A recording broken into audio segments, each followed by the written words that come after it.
The hat would be nice in the shade because, I mean, it is steamy out there and we're not even at official summer yet. Definitely much needed with this heat and the humidity. I have some friends visiting, and the first thing that they told me was, this is humid. This is absolutely different, because they were coming from Pennsylvania and Arizona. We know Arizona, it's more of a dry heat. And they were like, oh, we wear long sleeves all the time to protect ourselves from the heat. But he brought long sleeves to Texas. I'm like, that's not going to work, brother. Now, looking at the live cam in downtown San Antonio, looking at some sunshine. Now, today has been a classic summertime day where we've been seeing pop-up short-lived showers and storms. We can see that in the radar, but I want to highlight the word short-lived because we're seeing these storms pop up and then dissipate as quickly as they formed.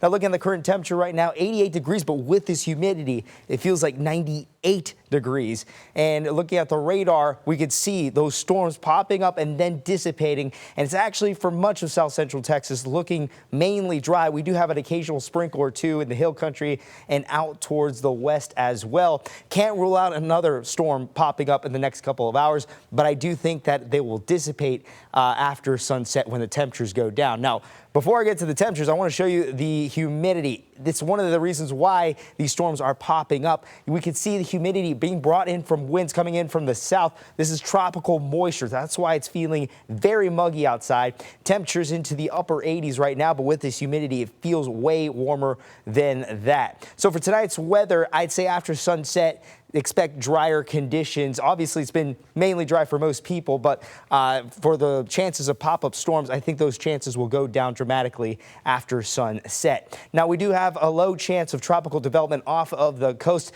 but in reality, I think we're not going to be worried about any tropical systems forming. But what's going to happen over the next couple of days is that all of that tropical moisture being pumped in from the Gulf will interact with this cold front towards the north. That cold front will go south into our area, and that will cause rounds of rainfall for the start of the work week. That's why we have a flood watch for everyone in south central Texas, starting tonight at 7 o'clock until Tuesday night as well. Now, looking at the futurecast showing the rainfall that we're going to be expecting over the next couple of days. As this cold front goes towards the south, we will see widespread rain starting Monday mid-morning, and it will last throughout all the morning. Basically, the forecast for the next couple of days is just continuous rounds of rainfall happening in the morning, in the afternoon, evening, until Tuesday night as this cold front still stalls into our area. So that's why we have a weather impact alert for tomorrow and for Tuesday because of the heavy downpours and the possibility of flash flooding due to these downpours. So the need stay weather aware and be mindful driving as well. And in terms of the forecast rainfall, we could potentially see up to 2 to 4 inches of rain in our area. Some spots locally could see even higher amounts. So please be mindful in the next couple of days. Looking at the 14-day forecast, we have a weather impact alert for tomorrow and Tuesday because continuous rounds of rainfall. We'll see a brief break from the rain Wednesday and Thursday before rain chances increase once again later this week.